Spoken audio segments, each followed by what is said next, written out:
Halo teman-teman, perkenalkan saya Maria Indah Sastria Evra yang akan membawakan materi terkait dengan semantik dan pragmatik.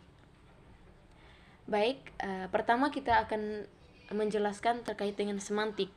Semantik adalah cabang ilmu linguistik yang mempelajari makna atau arti dari kata, frasa, kalimat, dan wacana. Ilmu ini menelaah bagaimana lambang-lambang bahasa, kata, frasa, kalimat, dan wacana berhubungan dengan maknanya dan bagaimana makna itu ditafsirkan. Secara sederhana, semantik berfokus pada arti dasar suatu ungkapan. Yang berikut, jenis-jenis makna dalam semantik. Yang pertama, makna leksikal. Makna leksikal adalah makna yang melekat pada sebuah kata sebagai unsur leksikon atau kosakata tanpa terpengaruh oleh konteks kalimat. Makna ini merupakan makna asli yang bisa ditemukan dalam kamus. Contohnya, rumah adalah bangunan tempat tinggal. Yang kedua, air yaitu cairan bening untuk minum. Yang ketiga, pohon adalah tumbuhan yang berkayu. Yang kedua, makna gramatikal. Makna gramatikal adalah makna yang muncul akibat proses gramatikal seperti afiksasi atau imbuhan, reduplikasi, komposisi, perubahan struktur kalimat. Makna ini tidak melekat pada kata secara individu, tetapi muncul ketika kata berinteraksi secara tata bahasa. Contohnya, kata makan. Kata makan yaitu melakukan aktivitas makan. Yang kedua, dimakan. Dimakan menjadi objek yang dimakan, maka makna perubahan karena imbuhan di. Yang ketiga, buku-buku. Menyatakan jamak akibat perubahan reduplikasi.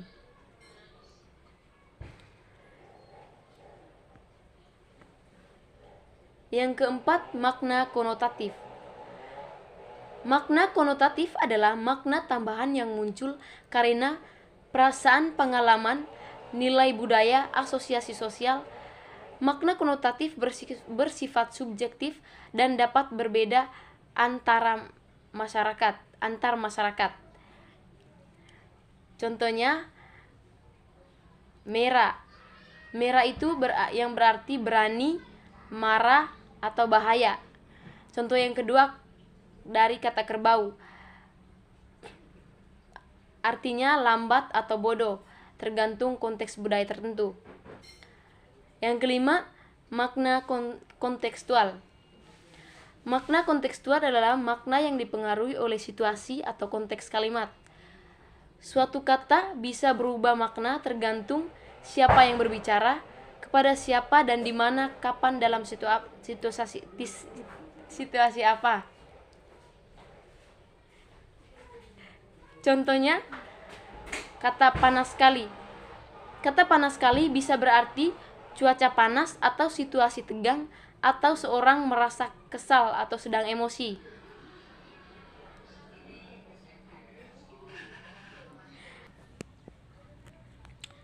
Yang keenam, makna referensial. Makna ini itu makna yang mengacu pada objek nyata dalam dunia. Contohnya, kata Jakarta. Kata Jakarta yaitu kota atau ibu kota negara. Yang kedelapan, makna implisit. Makna implisit adalah makna yang tidak diungkapkan secara langsung tetapi harus ditafsirkan. Contoh, kok kamu cepat sekali datang? Bisa bermakna sindiran bahwa ia tidak tepat waktu. Contoh yang kedua, udah malam. Maksud sebenarnya adalah ajakan untuk pulang. Yang kesembilan, makna idiomatik. Makna ini makna yang muncul dari gabungan kata, bukan makna individual. Kata penyusunannya makna indom bersifat tetap. Contoh, kambing hitam, yaitu orang yang disalahkan. Contoh yang kedua, meja hijau, yaitu pengadilan. Contoh yang ketiga, buat tangan, yaitu oleh-oleh. Contoh yang keempat, makna kias atau figuratif. Yang ke-10, makna yang tidak Yang ke-10 makna kias atau figuratif, yaitu makna yang tidak sebenarnya dan menggunakan gaya bahasa. Contohnya buaya darat, yaitu laki-laki yang tidak setia.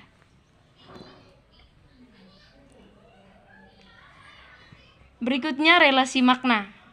Yang pertama, sinonim. Sinonim yaitu hubungan makna yang mirip atau hampir sama. Contohnya cantik. Cantik itu cantik berlawanan dengan indah. Yang kedua, antonim. Antonim adalah hubungan makna yang berlawanan. Contoh tinggi dan rendah. Yang ketiga, homonim.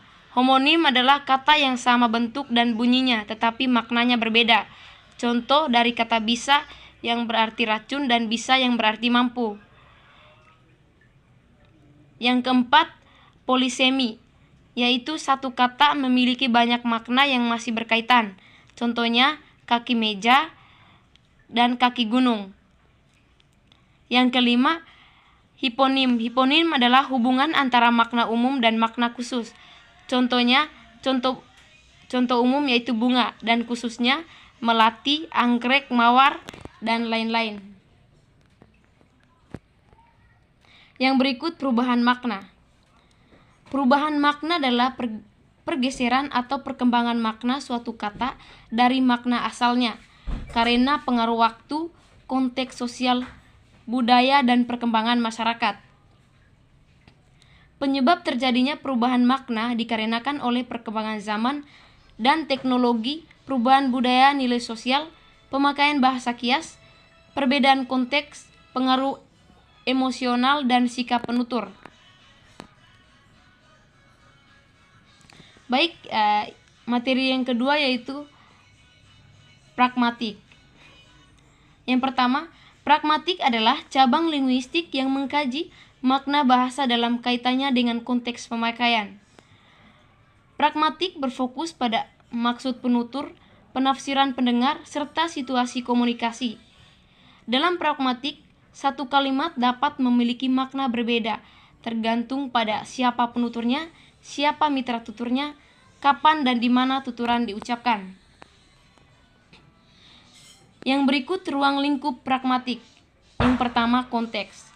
Konteks adalah latar situasi dan kondisi yang menyertai tuturan yang memungkinkan pendengar memahami maksud penutur secara tepat. Contohnya, contoh tuturan sudah malam dalam konteks keluarga untuk perintah tidur. Yang kedua, konteks bertamu yaitu isyarat pamit. Yang kedua, deiksis. Deiksis adalah unsur bahasa yang rujukannya bergantung pada konteks penutur, waktu, dan tempat. Contohnya, saya akan ke sana besok. Makna saya, sana, dan besok tergantung pada konteks. Yang ketiga, implikatur. Implikatur adalah makna tersirat yang tidak dinyatakan secara eksplisit, tetapi dapat disimpulkan oleh pendengar berdasarkan konteks dan prinsip kerjasama dalam percakapan. Yang keempat, tindak tutur. Tindak tutur adalah tindakan yang dilakukan melalui ujaran sehingga bahasa dipandang sebagai alat untuk melakukan perubahan sosial. Contohnya, tolong tutup pintu itu, yaitu tindakan meminta.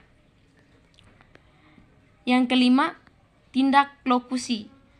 Tindak lokusi adalah tindakan mengucapkan kalimat dengan makna literal sesuai struktur bahasa. Contoh, cuaca hari ini panas, yaitu menyatakan fakta cuaca. Yang keenam, tindak ilokusi. Tindak ilokusi adalah maksud atau kekuatan tindakan yang tergantung dalam tuturan, seperti memerintah, meminta, atau melarang. Contohnya, cuaca hari ini panas, maksud meminta untuk membuka jendela.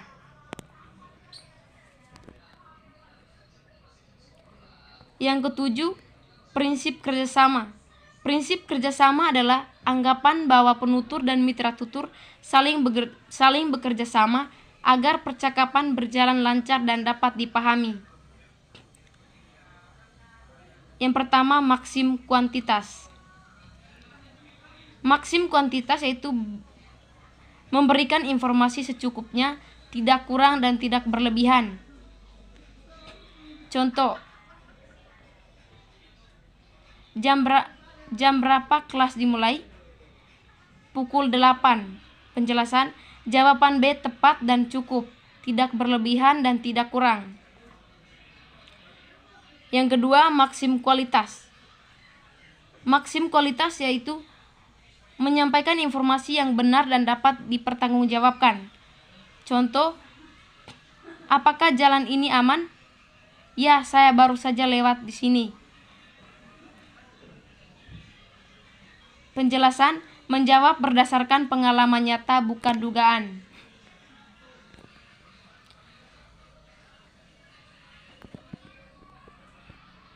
Yang keempat, maksim cara. Maksim cara yaitu penyampaian tuturan dengan jelas, singkat dan tidak berbelit-belit. Contohnya, bagaimana cara mengisi formulir ini? Jawabannya isi nama, alamat, lalu tanda tangan. Jawabannya jelas dan mudah dipahami.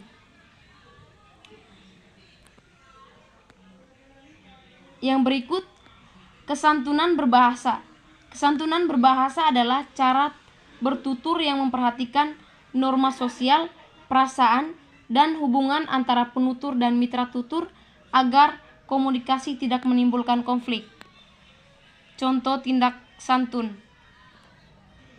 Tutup pintu.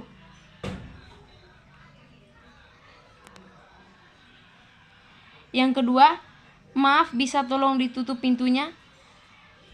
Tuturan santun menggunakan kata maaf dan tolong sehingga terdengar lebih halus dan menghargai mitra tutur.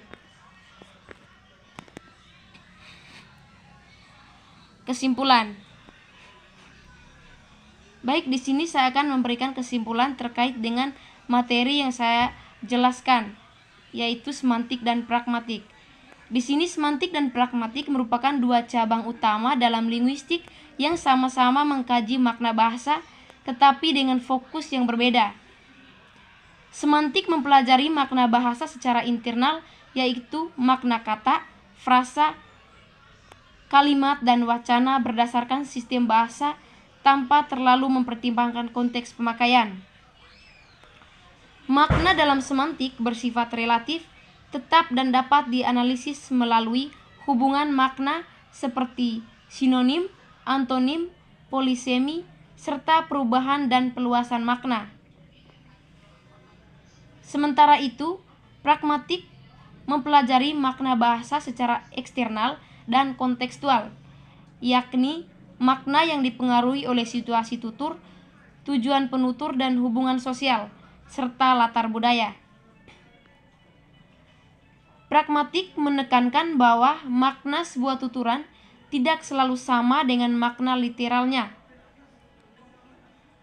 Konsep-konsep seperti konteks, deiksis, peranggapan, implikatur, tindak tutur, prinsip kerjasama, dan kesantuan berbahasa menunjukkan bahwa bahasa berfungsi sebagai alat tindakan sosial. Dengan demikian, dapat disimpulkan bahwa semantik menjelaskan apa arti ujaran, sedangkan pragmatik menjelaskan apa maksud penutur. Keduanya saling melengkapi dalam memahami bahasa secara utuh. Tanpa semantik, makna dasar bahasa tidak dapat dipahami, dan tanpa pragmatik, maksud sebenarnya dalam komunikasi tidak dapat ditafsirkan secara tepat.